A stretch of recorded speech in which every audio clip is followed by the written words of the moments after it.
नमस्कार दोस्तों, जैसा कि अभी तक कहा गया है, सोचा गया है या बुजुर्गों को कहना है, जो निरंतर अपने काम में लगा रहता है निश्चित रूप से सफलता उसे मिलती है। एक बचपन में एक छोटी सी कहानी पढ़ी थी, कछुआ और खरगोश की। कछुआ धीरे धीरे चल करके विजय हुआ और खरगोश तेज दौड़ लगा करके भी पीछे हो गया। उसी प्रकार से हम बात करते हैं हिंदुस्तान के दो प्रमुख जो कह सकते हैं संगठन हैं, एक आरएसएस का संगठन और दूसरा जो है कांग्रेस सेवा दल का संगठन। अब कांग्रेस सेवा दल का गठन और आरएसएस का गठन में विशेष ज़्यादा समय का बहुत अंतर नहीं है। 1919 और 1921 22 में लगभग 23 में इन गठन का 3-4 साल का 5 साल का अंतर हो सकता है। अब उस समय जो सबसे पहले जो कांग्रेस सेवा दल है, इसका नाम था राष्ट्रीय सेवा दल। राष्ट्रीय सेवा दल नाम किसने रखा, क्यों रखा, कब रखा, यह एक दिलचस्प बात है कि 1921 की बात है। अमेरिका के मिशिगन विश्वविद्यालय से एक युवक पढ़ करके अपने गांव यानी धारवा आया हुआ था। क्योंकि 1921 की बात है तो उस समय देश में आज़ादी का दौर चल रहा था। गांधी जी धारवाड़ उस समय आए हुए थे और एक आज़ादी की हवा वहाँ पर भर दी गई। वो युवक इस बात से ओतप्रोत हुआ और उसके अंदर स्वराज की एक भावना जागृत हो गई, कूट कूट कर पूरे शरीर में भर गई। अब इसके बाद जो है कांग्रेस ने झंडा आंदोलन, झंडा मार्च निकालने का प्रयास किया।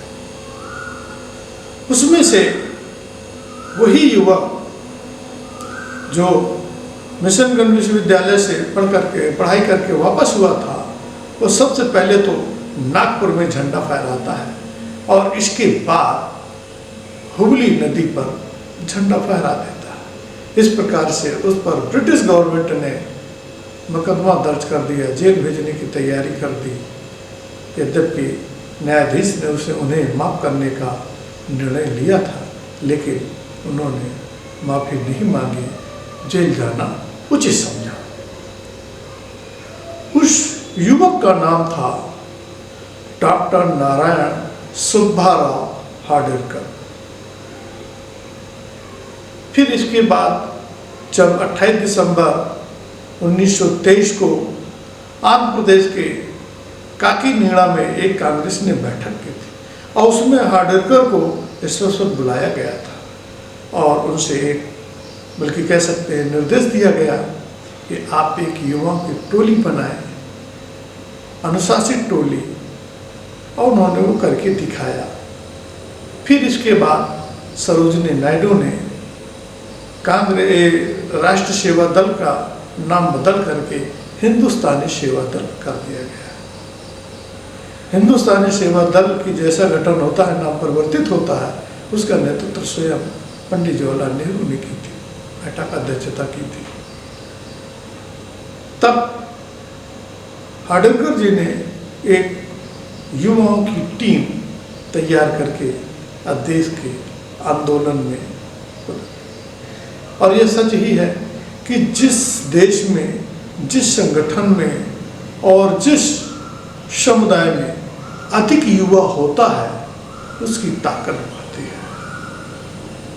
और किसी से नहीं छिपा कि हिंदुस्तानी सेवा दल ने वो करके दिखाया जो बड़े से बड़े संगठन नहीं कर सके। यहाँ तक कि कांग्रेस भी चाहती है अकेले कि हम उसमें, या कांग्रेस में जो उसमें कार्य करने वाले थे कि आज़ादी मिल जाए, इतनी आसानी से तो नहीं मिलती।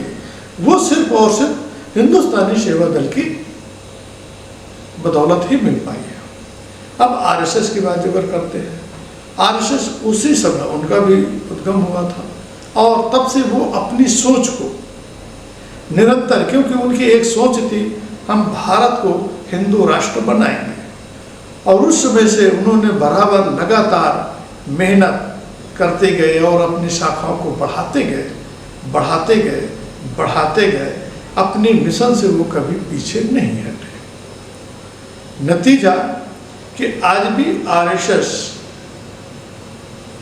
भारत में ही नहीं पूरी दुनिया में जाना जाता है अपनी विचारधारा के नाते से, और वो राजनीतिक संगठन नहीं है, इसके बावजूद भी शासन तो करता ही है, क्योंकि उसी से निकले हुए, जो आरएसएस से निकले हुए लोगों को ही राज्यों में विधायकों का टिकट दिया जाता है। लोकसभा के चुनाव में अधिकतम आरएसएस के लोगों को ही टिकट दिया जाता है। जो आरएसएस की विचारधारा होगी, आरएसएस की विचारधारा को आगे बढ़ाने के लिए सत्ता में आना जरूरी है, तो उसका नाम उन्होंने पहले जनसंघ रखा, फिर बीजेपी रखा, और अटल बिहारी वाजपेयी जी जब बने तो वो भी संघ प्रचारक थे। लेकिन जो आरएसएस की सोच थी, शायद अटल बिहारी वाजपेयी वो नहीं कर सके, जो 2014 के बाद जो वर्तमान प्रधानमंत्री नरेंद्र मोदी हैं वो करके दिखा दिया। वो चाहे 370 अनुच्छेद हो, चाहे ये अयोध्या का राम मंदिर हो, या जो है कहते हैं सिविल कोड, जो कह सकते हैं कि एक हिंदू राष्ट्र की पहचान बनाने की, तो इस तरह से तो लेकर इन्होंने किया। हिंदू मुस्लिम इतनी बड़ी खाई खड़ी कर दी सिर्फ सत्ता में बने रहने के लिए। लेकिन देश की विकास की जो रोजमर्रा की चीजें हैं लोगों के बीच में है, वो उनसे दूरियां बनती चली गई, चमक धमक में वो रह गए। शायद यही कारण है कि धीरे धीरे अब देश की जनता का बीजेपी से मोह भंग हो रहा है, क्योंकि बीजेपी कहीं है नहीं है, वो तो आरएसएस है। आरएसएस जब जमीन में काम करती है, वहाँ से जो है उनको चुनावी जो रणनीति होती है मजबूती मिलती है, तब वहाँ से जीत करके आते हैं तो बीजेपी की सरकार बनती है। वैसे देखा जाए ओवरऑल तो बीजेपी कहीं है नहीं है, आरएसएस ही है जो बीजेपी को पन्ना पाती है, देश को प्रधानमंत्री देती है बीजेपी पार्टी से, और प्रदेश के मुख्यमंत्रियों का है। लेकिन इस समय बीजेपी शायद है कि कुछ हद तक आरएसएस पर हावी भी हुई है, क्योंकि पिछले लोकसभा चुनाव के दौरान जो बीजेपी के अध्यक्ष जेपी नड्डा ने कहा अब हमें आरएसएस की जरूरत नहीं है। शायद इससे ये जो कयास लगाए जा सकते हैं कि बीजेपी और आरएसएस एक बराबरी के क्षेत्र में खड़े हो गए हैं। अब वहीं जो इसकी बात करते हैं हिंदुस्तानी सेवा दल का, हिंदुस्तानी सेवा दल का नाम बदल करके कांग्रेस सेवा दल बना दिया गया, और उसकी महत्ता को उन्होंने खुद अपने आप में कम कर दिया। पहले कांग्रेस में था, जो कांग्रेस सेवा दल में सेवा करता था 3 साल 5 साल, उसी को टिकट मिलता था। धीरे धीरे कांग्रेस सेवा दल का महत्व ही खत्म कर दिया।